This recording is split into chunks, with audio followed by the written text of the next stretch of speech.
I have some opinions on that. So that's what we got in store for us today. And yeah, let's get into it. How you doing, Jim? I'm doing okay. How about you? Oh my God, it's been a wild. It's been a wild. So we're a week late. Yes. Which is very unlike me.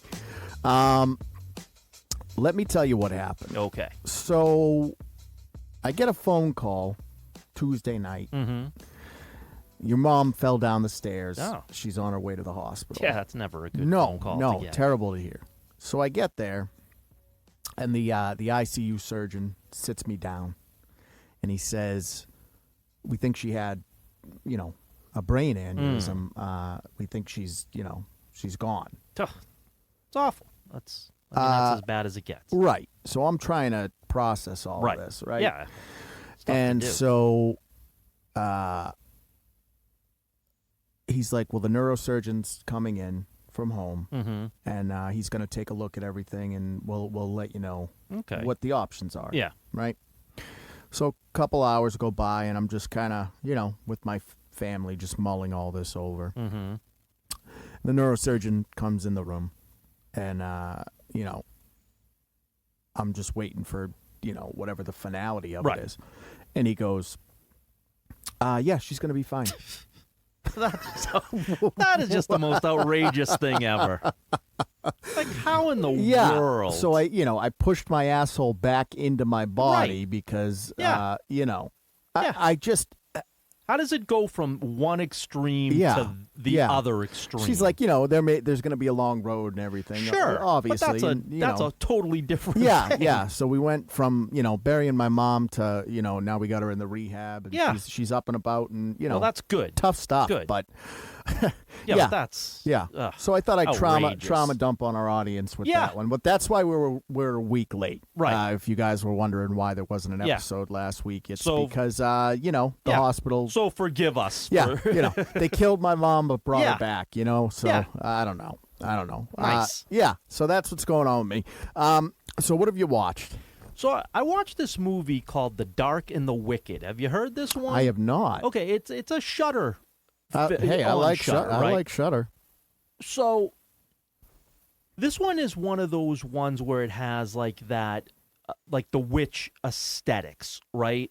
It's kind of folk horror. Well, it's like Texas, right? So Okay. we're down in Texas. Yeah. But the aesthetic is it's kind of dark, it's kind of quiet. You know what I mean? Like Very slow burn. Right, exactly. And it's about a mother calls, and this is a good segue, right? A mother calls her kids, her son and daughter, to come home, or kind of told them not really to come home, but their father was in a situation where he probably wasn't going to make it. Sure. Get the neurosurgeon to check. Get the neurosurgeon, get him in there sure, first before you start killing off parents, as you do. As you do. So they come, they go back to the family home, and shit starts going wild, right? So you start hearing, basically what ends up being it's more like a possession, right? Okay. Like, so something, and we don't know what it is, right? But maybe it's a demon, maybe it's the devil. Sure, we don't know for sure. The paranormal entity, right. But something has now is fucking with this family, right? So it's talking in their ear, it's making them see things, and basically it's getting them to start, killing themselves. Is ultimately what it's doing, right? It's driving them to insanity to the point where they're actually, committing suicide. Yeah, that's pretty interesting. Kind of along like the Smile sort of plot a little bit. So again, slow burn. There's, it's not, gore porn or anything like that. Right. Probably low budget. Yeah, but that sweet spot. Right. But the thing is, it has that creepy element, right? Like the witch, right? Where you're on your edge of your seat, always waiting for something. So it does its job. Then. Yeah, it doesn't. Not always something happens. No, enough but happen. you have enough dread, right? And the movie builds enough dread, that it'll carry you through the whole film. And it ends, it ends on, the thing where, right, is the narrator reliable or not? Right, and so we don't know exactly what. So we don't know what it is ultimately that tears this family Yeah, but to a lot shreds. of times But that's more powerful. yeah, so I think it was a really good movie. It got highly recommended. That's why we watched it. It's called Dark and Wicked. Yeah, The Dark and the Wicked. Interesting. Yeah, so that's what I watched. I give it a thumbs up All right. to so check you it say out. you're recommending that I do one. recommend it. I think Interesting. it not too long. Good. So, Yeah, pretty tight. yeah, like most horror movies are. Rad. So what about you? Would you catch anything? I did, and I'm not gonna get into a long spiel because so basically what I watched was the new All Quiet on the Western Front. Oh, okay. Okay. And it was well done, like Nice. from a story Nice. perspective and everything. Sure. But it gets into a kind of a segue I want to talk about. Okay. here. And I've been trying to. It finally clicked while I was watching this. Mm-hmm. Modern day movies look too clean. Sure. And what I mean by that is they almost because these cameras are so, high end. You're talking about 4K, 6K, 12K cameras that are capturing this stuff. Right. What you end up with are these perfect images, Yes. which takes the life out of the movie. Mm-hmm. So it doesn't look real. It either looks like a cartoon, like The Hobbit, Yeah. kind of looks cartoonish, or it looks like sort of an AI generated, Right. Sure. fest. And there are exceptions to this rule, and the ones that I would cite are the Batman. I think I would say modern day, the Batman is probably the most well shot movie. Sure. But that's because they used vintage lenses. They weren't using. Yeah, and I think that they had it where it was dark. Well, overall, the thing of it is, aesthetic was kind of dark. The thing of it is that, with modern shooting, everything is artificial light, and even the shadows have to be perfect. So there's no realism. So Right. when you watch The Flash or you watch, any modern day superhero movies, whether the movies are good or not, they don't look good. Sure. And where you could get away, and I think part of, we always complain about how the CGI has gone downhill. I think part of that is just that the way that they're filming movies now, nobody is talented enough to do CGI on that level. Right. Right. So, with the Batman, you can hide a lot of it in the shadows, Right. Yeah. So when Or the Joker is right. another one that used vintage lenses. Yeah. So when you have Hateful like Eight with Tarantino. you have like dark and gritty, or you're like sweaty, or you're supposed to be dirty, but you don't look it. You look like a clean version of Exactly. being dirty. It looks like it was Exactly. put like it was painted on you, Right. As opposed to you really got down and dirty in the mud. Right. It doesn't look real. It looks like a Right. painting. So what ends up, or you have characters that are outside in the sun, and nobody's sweating or squinting. Everybody is just perfect. So it comes off, at least to me, and I don't know if everyone, and I don't expect everyone to agree. Maybe some people like this aesthetic, but as someone that does art for a living, I look at this stuff and it's very uncanny valley to me, because it doesn't seem real. It seems so artificial. Right. But then, you have the Joker and you have the Batman. Not to say it's all DC stuff, because there's a ton of examples, but that are using digital cameras, because not a ton of people are doing film anymore, which Right, is to be right. expected. I'm Sure, not of I'm not course. harping on that. But when you use these DNA lenses, they call them, you get such a because the reason that this clicked for me was because they did this with All Quiet on the Western Front, and it was so clean. Yeah. And I'm thinking to myself, this is a World War I Right. movie. Right. Like this is not supposed to be. This should be grit. There should be sweat and grit. It shouldn't be this perfect, robotic, artificial sort of look. And then I started thinking about a lot of the movies that I have issues with today, and a lot of them do the same thing. Right. I mean, if you're telling a tale, that is whatever 1950s, You know 1940s. what I think you know what you can do? I think you can do it with like Barbie. I think it works. Sure. I think this modern style. Sure, something like that would work with would Barbie. be fine because they're supposed to be plastic, Right, but could you So- imagine like Blade Runner with this no, style? but the thing is, you should have it. The technology should kind of match. So if you're looking at it through the eyes of somebody, let's say that was there recording this as it was happening, it should look similar to that aesthetic. Sure, but And do we it want can't- our superheroes to look plastic? No, we don't. But we they want do. them to look. But we they want, do. Right, and that's a big problem. They should never look that way because again, they're out there usually in some sort of battle or some Right. sort of crisis. They should never look plastic. They should never look clean. They should never look completely digitized. They Right, should and look. this is not me saying that I need hyper realism with like gore and all that stuff. Sure. It's just that you look at a movie like here's a good example. Look at Lord of the Rings. Mm-hmm. That what are we talking about? 2001? Yeah. Maybe? Yeah, right. Right? Thereabouts, right? Almost 30 years old at this Yeah. point. 24 years old. Mm-hmm. That movie looks 100 times better than Rings of Power does. Sure. Because Yeah. Rings of Power it looks artificial. Right. Middle Earth looks real in more. Mhm. And again, this is not to excuse The Hobbit either, because The Hobbit looks very cartoonish. Yeah. Yeah, but that also goes into play with, having everything CGI as opposed to having things that are actually there. Sure, I totally agree with you. You know on what I that. mean? But Like- I think a big element of it is, in the quest for perfection, Mm-hmm. I think what we've lost is sort of that thing that ties these fantastical stories to the Yeah. real world. Well, let me give you a prime example, right? Madam Web is coming out in another couple weeks, right? And it's slated to be a catastrophic failure. yeah, nobody's. Right? I mean, I think it's just the excitement for these kind of like B and C tier superheroes is just Right. non-existent. Yeah.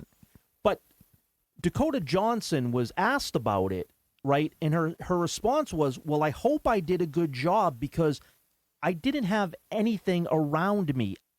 Like they're telling me They bring a bomb you in a just room. went off. Right. They bring you in a room, a green room with like foam green shapes, and Yeah. they're just like, okay, pretend. Right. And so But that was the biggest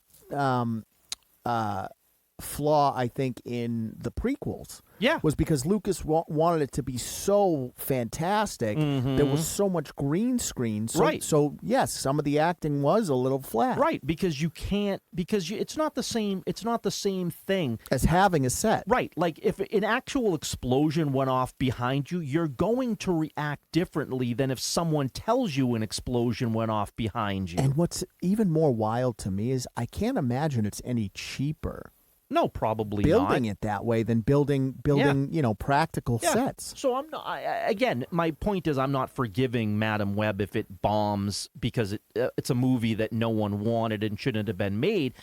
But in hearing her talk about the way that the movie was shot, and to your point, it's all going to be completely clean, Right. Because it's all going to be high def CGI camera work. With Right. and The lighting that's is it, the in a lighting is room. all going to be artificial. Yeah, everything is artificial. And that's the thing. The reason I cite the Batman so much Mm-hmm. is because they built a giant dome and turned it into Gotham so that Right. the lighting appeared real. Mm-hmm. And the thing about that is you have imperfections in reality. Right. And, some people can argue that the Batman was too dark, but I think that's all part of it. But it has to be But because the darkness that's what is, it's about. The darkness is almost a character in and of itself. Right. Right. I mean, we've said this a million times. Gotham is a living, breathing character. Right. And part of the aesthetic of Gotham is that darkness. But the that thing darkness is a character the thing as is, well. right? The darkness in the Batman, Mm-hmm. right, lends to the Batman being a boogeyman. Right. criminals. Right. Right? He comes in and out of the shadows. He's got that heavy, very Jason-like walk. Mm-hmm. And, we get to see that perspective, which I don't think they've ever captured right, No. of Batman being a boogeyman to criminals. Sure. No, exactly. Exactly. And so, that's why I hated the Schumacher movies, because, it was a neon fest, But here's which wouldn't right, be and what Gotham I is. didn't like it either. But the thing I will say is that wasn't trying to be real at all. No. That was an acid trip, Sure. right? Sure. But I like Nolan's Batman movies. Yeah. I like them. I think Yeah, they're very me too. good. But if you look at them, they're lit artificially. Sure. Right? So they don't look, and maybe they're not as intense as say, The Flash, right? But there is an element of kind of uncanniness to it because there is all that artificialness. Right. Yeah, absolutely. And we know, like But you said, you don't have that in right. Joker, right? with Joker, because we had a lot of outdoor scenes. But the thing of it is that the light, right? Even the lights in the city, that's your lighting. Right. The neon or the street lights or whatever it is. That's all you're getting. Right. And that's what you should be getting. You should be getting real sun, real moon, Right. real lights from buildings, street lamps, neon signs, whatever the case might be. And I think, that obviously, having a green screen on a soundstage is going to allow you to do things you could never do in real life. Sure, of course. So there's a place for it. Yeah. But filming a whole movie on a green screen gives it too much of an artificial quality. And I think I don't know if you've seen Flash yet. No, I haven't. Okay. So when you get a chance to watch it, it is egregious. They don't even look human. Well, then that's a big complaint. The CGI was one of the biggest complaints right, of but that the thing movie. of it is I don't even know if it's the CGI. Because, for an example, I would say Disney's CGI peaked at Pirates of the Caribbean with the Davy Jones shit. But they filmed that outside, so they had natural light to work with. It wasn't all on a soundstage. Yeah, I think that's And it was dark. that's the biggest biggest flaw. You can hide any imperfections in the darkness. Yeah, I mean, I think that we should have more actual props and locations. I think that makes for a better movie. And I'm not saying do away with green screens completely. You can't right, do away with them. because you have to do space and stuff. Sure, you know what I mean? Sure. Things like and there that. are certain but, action scenes if you want to do it in slow motion or whatever. I mean, but to have everything be okay, now there's going to be this coming at you, so pretend like you're this, or now this is going to happen. So, but not even just that's pretend. going to be tough. But it doesn't have to look perfect, because when you do that, you lose any connection the audience has on a human level. Right. And it stops becoming, I can connect with these characters to, these are just plastic dolls on a screen. Right, but I think that, because the technology advances and because they can make it look that way, they think that that's the right move, and it's actually the opposite. It's like, yes, the technology is advancing, and it has the capability of making it look perfect, but that's not what you should be doing. But I think taking a look at some of these directors, like David Fincher, I think does a great job with it too, or David, whatever his name Fincher, is. yeah, Fincher. I think he does a great job. Yeah, really. But what he's doing is he's filming on digital using vintage lenses, which give you, just some of the best looks. Mm-hmm. And I don't know. I mean, it's just something I kind of noticed when I watched this All Quiet on Netflix, and I thought to myself, like, this is not. It takes me out of it because it's too clean. Sure. And that's not to say that there wasn't dirt on the kid and all that stuff, because there was. Yeah. But it's perfect dirt. Right. And the sun isn't in his eyes, right? Right. And even when it's cloudy, there's no, it's not really cloudy because there's no real shadows on his face. And it does, at least to me, because it was a powerful movie. I mean, it's a powerful story anyway. Yeah.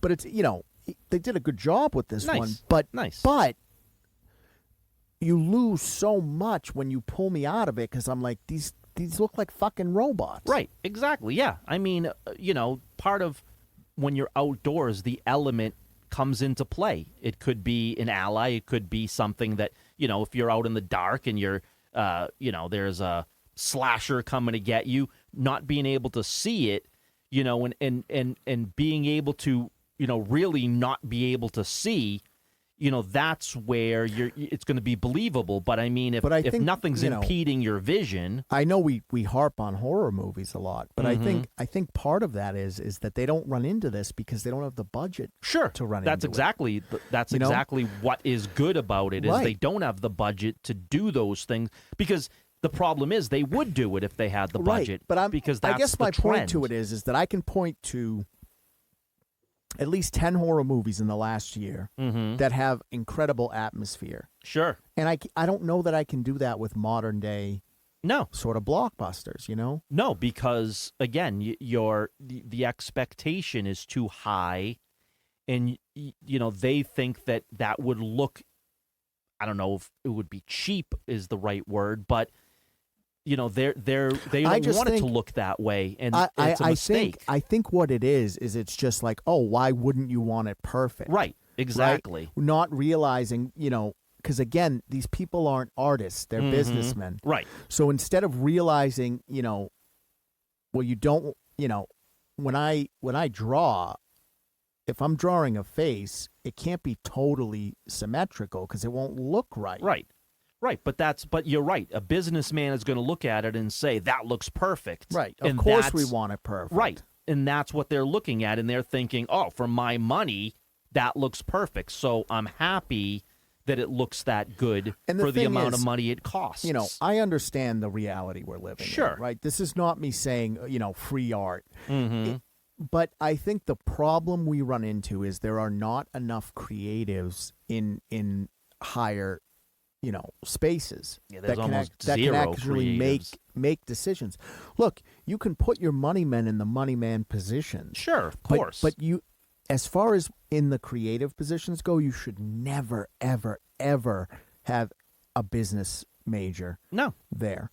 And I think it's really telling. I know we always harp on sort of where the story is, but I thought this was kind of another angle to discuss because it's again it's a sum of all of it, right? Right. If your story is weak and visually it's not sometimes you can get away with a weaker story if visually it's where it needs to be. But when you have something that is not visually appealing because you're getting Uncanny Valley vibes and the story is weak.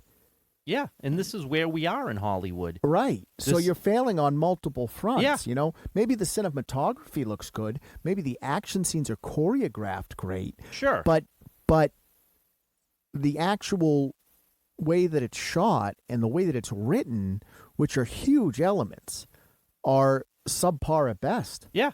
No, it is. It's just it's you're taking people out of, different aspects of the movie. Depending on what it is that you like about movies and what you go for, you're failing on multiple levels, and that's a lot of the reason why the movie going audience is not there, because the spectacle isn't there. I mean, yes. Does it look great? I mean, as far as the spectacle, you can say like something like Oppenheimer, right? The big explosion looks cool, right? But it's too perfect, right? But everything is totally perfect, right? Which is kind of if you kind of look at Nolan's body of work, that's one of his MOs is that everything has to be perfect, right? And I think you lose something with that. Yeah, you definitely do. There's no doubt about it. All right, so that was I don't know. That kind of lumps in the movie I watched, and then sort of that thought I wanted to talk about that. But let's switch gears for a minute. Okay, I want to talk about so a new game came out from Rocksteady. Suicide Squad: Kill the Justice League, and Rocksteady. For those of you who don't know, Batman games for the longest time were garbage, and in the 2010s, Rocksteady came out with this Arkham series. Yep.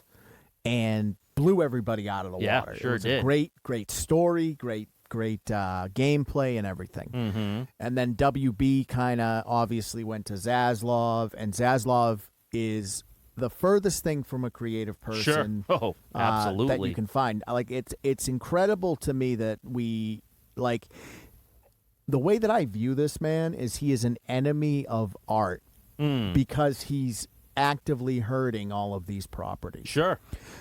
He's just the worst. And what he's done is he's made these studios sort of, instead of making, really good games, they're making these things called games as a service. So Okay. I want you to play, but if you want these skins or you want the extra content, instead of us giving you a fully fleshed out game, you're going to have to buy it later Yeah. on down the road, right? Right. And when you make a game like that, the core loop of the game, because, games are complicated, but there's really a loop that you play over and over again. And the core loop of the game becomes trash because you're focusing so hard on skins and microtransactions and how can we squeeze every last dollar out of this? Right. But that's not, so from everyone that's played it so far, I'm hearing from a gameplay perspective, terrible, which is no surprise because that's Sure. where they've been trending. Right. Now, the reason I wanted to talk about this is because, we come down pretty hard on stuff, I think. And I'm going to give spoilers, so if you don't want to know if you're playing Suicide Squad or you plan on playing it, I'm going to give some spoilers right now. Yep. So there's a scene towards the end where Harley Quinn kills Batman. Yep. Now, here's the thing. When I first heard that, I was like, fuck that shit. And then I started thinking about it, right? And I think I'm fine with it. And let me tell you why. Okay. It's called Suicide Squad Kill the Justice League. It's not a canon game. Right. The whole point is to kill the Justice League. I'm good with it. Better Harley than fucking Captain Boomerang as far as I'm concerned. Sure. So there's been a lot of, kind of uproar, and people are calling it woke and things like that. And I don't know that I think that's the case. Well, see, here's where I can see where that is coming from. Okay. Because he's handcuffed to a bench. Yeah, he's tied down to a chair. And Harley Quinn gives him a girl boss lecture before she kills him. Sure. And he doesn't go out in a blaze of glory. He doesn't go out in a big fight. He goes out by getting shot in the head after he gets talked down to. Right, but here's the thing. I honestly am fine with it. And here's why I'm fine with it. Brainiac won. Mm-hmm. You know what I mean? Yeah. If it was regular Batman and they did him that way, sure, I would expect a blaze of glory. This is brainwashed. His fucking mind is already gone. Right. But I think the problem here lies with the Kevin Conroy aspect of it all. Sure. Right. Although we did hear now that this is not his last role. Right, but even still, it's his last role for this game. Sure. Regardless. Sure. Right? So even if it's not the last thing that we're ever going to get from Kevin Conroy, right, this is the last Arkham game we're going to get from Kevin listen, Conroy. I get it. For those of us that love Batman, it's a bummer to see him get iced. Sure. But the thing is that I don't think it's fair to criticize the game for killing off the superheroes where it's in the fucking title. Right. Okay? And the thing is that you're playing anti-heroes in this. You Right. know, or even villains if you want to take it a step further. So, I know people were mad that Captain Boomerang was pissing on dead Flash, but it's like, but he would do that. Right. If he was ever able to kill him canonly, Yeah. he would do that. But the thing is, if the game is made for them to win, Right. then they win. Right. So that's the thing is that I the reason I wanted to talk about this is because I want to be clear. Because I know we funnel a lot of hate towards Disney and, but it's not this like alt-right craziness. Right. I'm on board with Kill the Justice League story-wise. Look, if better it be Harley Quinn than any of the other squad, Mm-hmm. because obviously she's got the connection to the Joker, and Mm-hmm. if you're going to do it that way, at least it sort Right. of sums it up. If she gave him some sort of weird speech, I don't know. I'd have to listen to it before I pass judgment on Yeah, that. I mean, But the thing is that I'm fine with Batman not going out in a blaze of glory because of this. One, his brain is gone. sure. Two, you have to keep him tied up because you're not going to be able to stop him if he has any mobility at all. Sure. So I think where people are getting all butthurt is that Harley did it. Yeah. Oh, a woman killed Batman, and it's like, yep. So what? Yeah, I mean, The thing is that if you don't want to kill the Justice League, just don't play this game. but here's the thing. Who would be the person to kill Batman? Joker. No, because he wouldn't. Oh, right. He never would. You're right. So who would be the person to kill him? Right? I mean, Maybe Scarecrow? yeah, maybe like the Riddler. I mean, Yeah. again, There's not like a perfect answer for right, that. but I mean, again, it's going to be one of his rogue gallery that's not the Joker. Right. 'Cause Ultimately, the only that's one who that it's would gonna never be. kill him Right. is the Joker. So again, he was killed by a rogue gallery member who's a member of the Suicide Squad Right. that is actually Like out of- related to his rogue gallery. well, and not only that, but like when you look at the Suicide Squad, she is far and away the most popular character for of sure. that group. Oh, for sure. And, So, and even of in that group- and here's the thing, even in Batman's rogue gallery, she's up there. Right. So, I mean, that part of it, the part of it I think that people are upset about is the Kevin Conroy aspect. And I'm like, but this is it.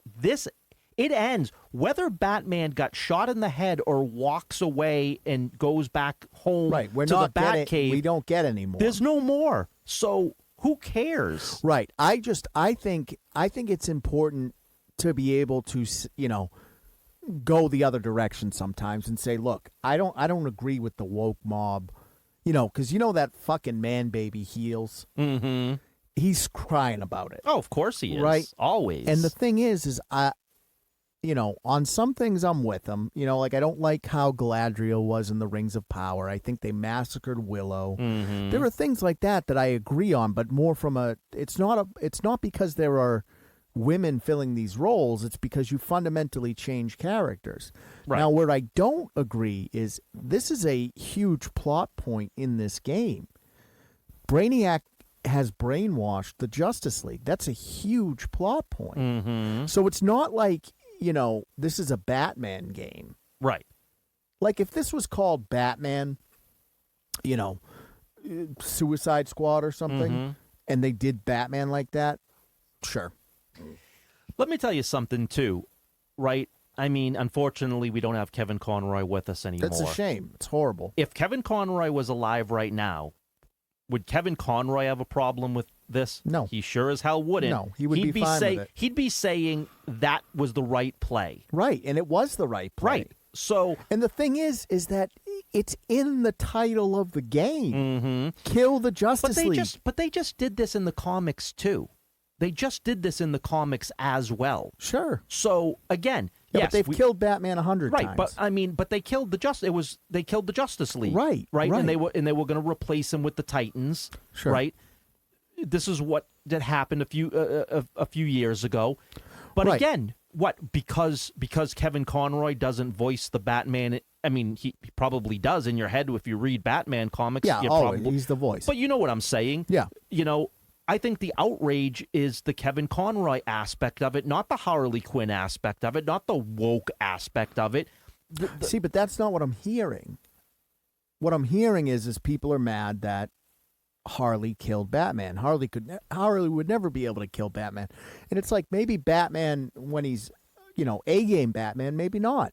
Right. But this is brainwashed, uncurable, fucked up Batman. But you had Brainiac take him out.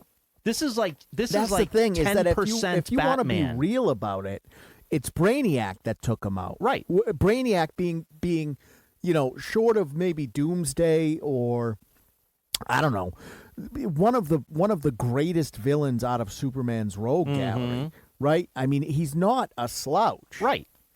But again, this is And Batman couldn't handle him. no, of course he couldn't. But at the end of the day, this is just a game. It's a game. And the thing is as an Elseworld story, I think it's fine. Sure. You know? I mean, you know, and look, regardless of how you feel about Batman, because I know people bitch and moan about how he's, cisgendered white billionaire that uses it. The thing is that you know, I get it. Yes, in reality, would a person like that be a giant piece of shit? Of course. Probably. Of course. You're using your money to fight crime instead of, like, helping people. Fuck off, bro. Right. But these are stories. Right. These are stories, you know, and, you know, we identify him as, you know, whatever, a hero, an anti-hero, whatever it is. But he's a guy you get behind. Sure. And, you know, people love him and have loved him their whole lives, and you know, he's somewhat timeless. Yeah. And the thing is that, you know, I don't want you to kill Batman permanently, you know, canonically. Right. But Which, of course, would never happen. Right. But if you want to ice him in a Kill the Justice, Kevin Conroy or no, if you want to ice him in a Justice League game called or a Suicide Squad game called Kill the Justice League, do it. Right. Do it. But then the next game comes out, they throw him in the Lazarus pit, and he's back to life. Like, right, but it's not. But that's permanent. not even it, because they said that this is just a, you know, it takes place in the Arkhamverse, but it's not canon. Right. No, exactly. It's so not it's just canon. like there's no Lazarus pit to be done. No. But you know what I'm saying, right? I if mean, you were to kill him in reality, you just throw him in the right. But even this game, I'm just saying, even if you wanted to make another game in the Arkham world with Batman and have somebody else do the voice of it, sure. You can bring him back to life. It's a game. It's not very difficult to do. Right, but I thought it was important that, you know, I at least voiced how I felt about this one, because I'm with, you know, I guess if you want to be crass about it, I'm with the wokies on this one. It's fine. Well, I don't, you know, but I don't think that, you know, this to me is not, you know, this isn't woke, because again, Harley Quinn has the hero's journey or the villain's journey in this Harley case. has earned, absolutely. Harley is that, right. That. So, you know, she's on that level. So there should be no, you could, you know, take the woman thing out of it. Harley Quinn has earned her stripes as an A-list character. Right. I mean, as far as like woman villains killing Batman, it could only be Harley, Talia, or maybe Ivy. Yeah. But that's it. Yeah. Yeah. I mean, that. Well, Catwoman, I guess. She could if she. Right, but she never turned would. that. Yeah. Right. But I don't know. It just didn't sit right to me, because, you know, I did hear that thing you said initially, that it was like, oh, he got, you know, they put him down like a dog strapped to a chair. And it's like, yeah, he was a mad dog at that point. Right. You know, it's not Batman anymore. It's Brainiac in Batman's meat suit. Right. Basically. So, yeah. You know, I think that's how you put him down. And it sure. And instead of it being a powerful moment that's supposed to sting, you know what I mean? Like, you know, Old Yeller, right? Exactly like Old Yeller. Right, exactly. It's supposed to hurt. Yeah. People are fucking, you know, taking that away from the story, which is bullshit. Yeah. No, I think that the people that are criticizing this have this one wrong. I agree. I don't think that this is. And you know I love Batman. Right. But I'm good with it. I'm totally good with it. Like I said, if this was a Batman game and they did him dirty like that, that would suck. I mean, if this was a Batman game, you did him dirty and this was canonical and now he's dead going forward. Yeah, that and sucks. That's how we went out. That sucks. Yeah, that would suck. But in an Elseworld game, sure, about killing the Justice League, right? For sure. And the thing fine. is that yes, Boomerang would piss on the Flash. Of course he would in a second. And it's, you know, there has to be that level of, I think, the opportunity, and again, it's squandered because they put out a shitty game. Mm-hmm. But I think the opportunity is you get to have these moments that are filled with sort of brevity as well as being bittersweet, because nobody wants to see the Flash die. No.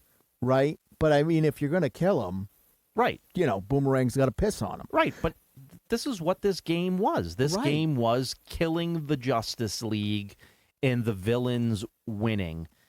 And if you don't like it, don't play it. And it's just like, it's just like, oh, okay, who, this now becomes, oh, well, who do you feel is qualified to kill this hero or that hero? And it's like, what does it matter? Like, it's not like Batman, again, it's not like Batman stepped out and he was killed by, somebody that had... he got hit by a truck or something. Or had no business that could ever be able to take Batman out, right? But this isn't that. Like you said, this is Brainiac all but destroying Batman to the point where he was about 90% gone. He fried his brain. Yeah, and this was just the old Yella, like you said, putting it out of its misery because he is already dead. There's no coming back from that. And I'll have to watch it so I can get the speech and Sure. everything. But the thing is that they know what the situation is. So if she's giving him like a speech that's not, I got to put you down, that's just how it has to be. Like, you give it that's fine. But if she's giving him like a real speech berating him, he's not even there anymore. Right. You know what I mean? And it wasn't even a real, It's probably just Harley getting it out. Yeah, exactly. I don't know. I've heard a lot of controversy about that. Mm-hmm. Because I get it from both camps. I get it from the story guys that are like, they killed Batman. And I get it from the gameplay guys who are like, the gameplay loop sucks. Right. Which, to me, if you have an excellent gameplay loop, you can have somewhat of a shitty story. Sure. Or you have to have a, banger of a story to have a shitty gameplay loop. And I don't think they have either. Right. I think there's probably some good moments in the story, but I don't think they have, a game changer of a tale there. No, probably not. So I wanted to bring that up because I know we're very hard on sort of, the changes that are going on in Hollywood mainly. And I just when they do something right, I want to acknowledge that. Sure. I think it's the only way to, be fair, I guess. Right, exactly. I mean, again, it's a matter of, here's what we like. This we're your core audience. Here's what we like. Here's what we don't. Right, and we're trying to help you. Right, and the thing is that even though this may not have resonated with the quote unquote anti-woke crowd, that's not us. Right. That this works fine. Obviously you can't take my boy out canonically. Right. Of course. But this works fine as an Elsewhere story. For that, I'm good with it. Yeah, I'm good with it. fine. And I'm good the way they took him out. I'm good with it all. Yeah. So I don't know. Yeah, me too. All right, let's do one more. Okay. You got anything for me? Yeah, so I want to quickly talk about AI for a second. So, and this will loop into a few things, but sure. So, there's been a lot of controversy lately about American localizers who translate Japanese, whether it be manga or anime. So obviously we can get the English subtitles. You see it all the time. Right. I mean, quick example, One Piece, right? I know that's real popular right now. Yes. Sanji smokes cigarettes. Mm-hmm. Not in the American version. He sucks on a fucking lollipop. Right, exactly. So what's happening is these localizers, and they happen to be, of the woke crowd, majority of them, are putting their ideology into translation. So if they don't like something, they're taking it out and putting in the things in phrases that they want to hear. So I have a huge issue with that. And as do I. And that's not because, look, regardless of if it's problematic or not, okay? If it's in the original piece, you have no right to change anything. Exactly. You are not the creator of this work. You're hired to do an English translation for the English audience. I would be fucking furious. Right. And the problem is, I don't think that majority of these Japanese companies knew a lot of this stuff was going on. Well, no, because the checks are clearing. Right. So they're finding out now. They're getting that knowledge and they're hearing about it, and they're extremely upset because you don't have the right to change people's work, number one, but you don't have the right to add in your political views to anything if it's not there. Like, this isn't, again, who just the audacity of thinking that you can not only can you change something around. Like, here's the thing. If Sanji, and this is a small one, if he smokes fucking cigarettes, he smokes cigarettes. I don't care if it's for kids or not. Right. I mean, again, it's not something kids don't know exists. Right. And the thing is that, and again, that's not so much on the political side of things. Right. That's just a small thing that they've done. But it's it any bothers of me. it. But it it's does any bother of it. me Yeah. because you're changing the character, Mm-hmm. right? Yeah, Sanji smokes cigarettes. Yeah. Not sucks on lollipops. Right. He's got and, a nicotine. and then there's some of these ones where they're saying, oh, well, we let them know, there's a little bit too much cleavage showing on this one, or that skirt is a little too short. And I'm like, yeah, but this is why these things are so popular, because right, but they don't hold the same standards. The thing of it is, right, is that when you change the artist's message, Mm-hmm. what you're doing is you're making us understand less the culture of Japan, Right. or these artists at least. And not to say that anime is all the culture that Japan has. By far they have much more, but when you do these things, you're putting a barrier up between, or Americanizing it. And it's like, yeah, but then if there was ever an opportunity to meet these guys, you don't even know who the fuck they are. Right. But the other part of that problem is, because you're doing what you're doing, Right. you're also making it where people aren't going to appreciate, because again, a lot of people may not have read the manga, right? Because it's in Japanese, right? So they can't. Right. So now you're putting in your ideology, and all of a sudden now it's not popular to a lot of people. When it comes out and they hear that messaging, right? And we know that that's a big problem. Ask Disney. We know how big of a problem all that messaging is, and the woke agenda is. So when you're doing that and these products are coming out now in America and that's what you're hearing, you're going to have the same problem. And what you might do is miss an opportunity for something awesome, because that's not supposed to be in there. And what you've taken out, because you've taken the moral high ground and decided what we should be able to be exposed to or not, you might be killing someone's property. And now all of a sudden, you're taking food off their table, and then they find out that you killed their product. Not even coming at it from a capitalistic standpoint, but just purely artistically. If you add your own message, whether it's political or not, Mm-hmm. right?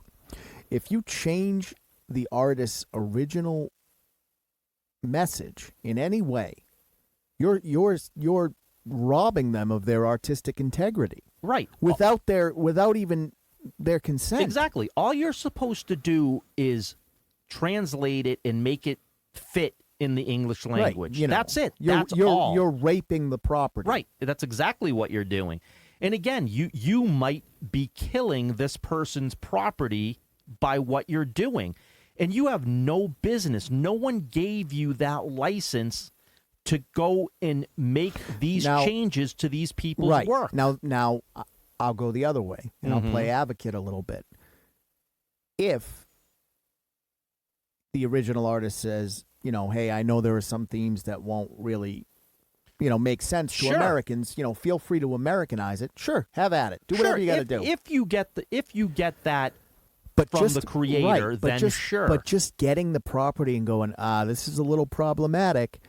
How dare you? Yeah, it's problematic to you. That's the thing. You're saying it's problematic to your own sensibilities. But the thing is that if it's problematic to you and you don't have express permission from the artist to change it, stand by your values and get the fuck out. Right. And let someone who it's not problematic exactly for, say, no, I won't work on that because but don't change it. Right. You have no right to tell anybody what is and what is not problematic. Exactly. And again, look, as a society, obviously, we're constantly evolving and we're constantly deciding what is and isn't okay, right? But the thing about art and why art is so important is it's supposed to be above that. Right. You're supposed to be able to say, yeah, there are themes that are going to make you uncomfortable and make you ask questions or question yourself or question your morality. Yeah.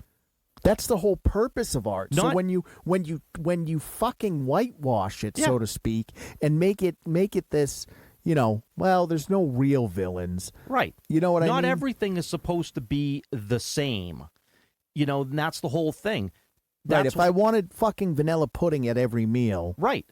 Like, yeah, this might not, these themes and this subject matter might not be for you. And so you don't, that's not for me, but this one is.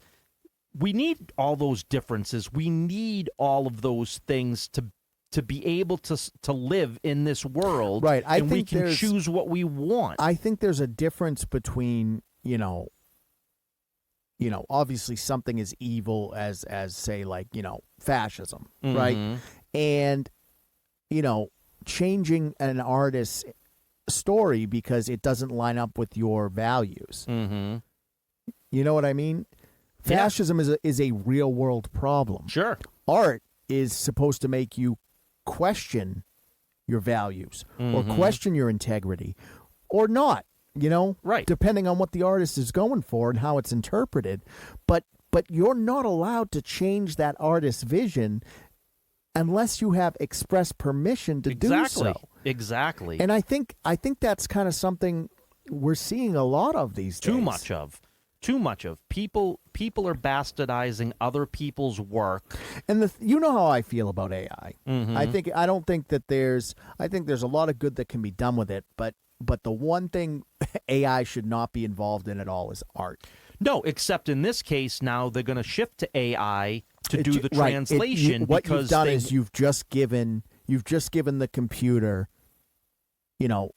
full access to translation, and it'll probably be better. Right. As much as I hate to admit it. Yeah, of course it will. But I am very much of the opinion that with all the marvels we can do with this AI, why are we teaching it to draw pictures? We should be teaching it to do spreadsheets. Right.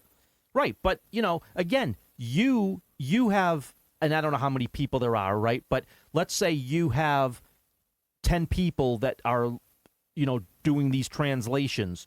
You've now wiped out 9 jobs because they're going to keep one person just to make sure, as an editor, just to make sure the AI is on point. Right, and that's it. So you've helped, you've killed your industry because you had to stand by what you think is your moral sensibilities. Right, but and so it's fine to have moral sensibilities, but if it's not your work, you can't apply.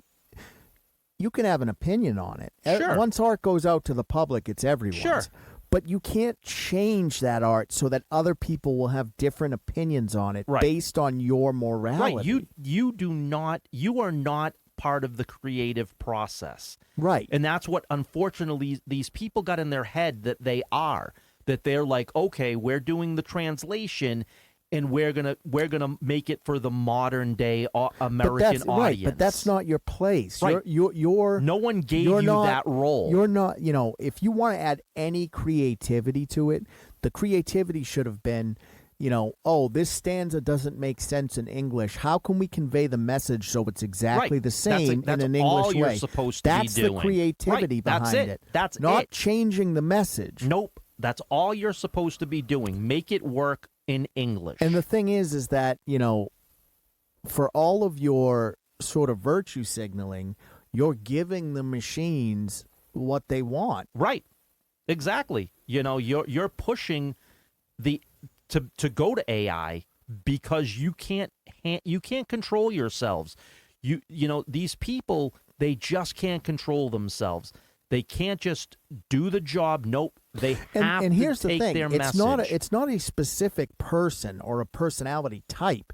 These are random people throughout the industry that are doing these things. Right. Exactly. So it's like, whatever you subscribe to and whatever the message is, whether it's woke or anti-woke or whatever, you can't put your own fucking agenda into a piece of work that's already done and is not yours. Right. Exactly.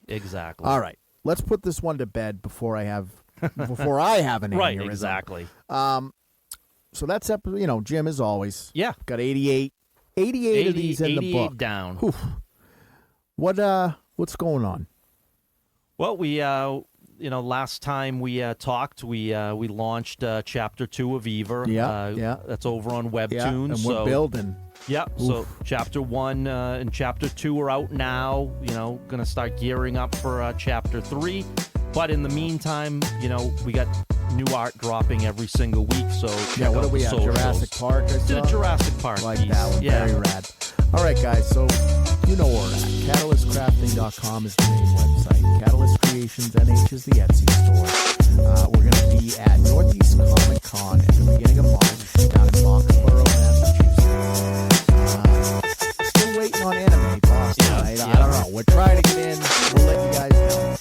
But what do you guys think? I mean, have you seen The Dark and the Wicked? Have you seen the new All Quiet on the Western Front?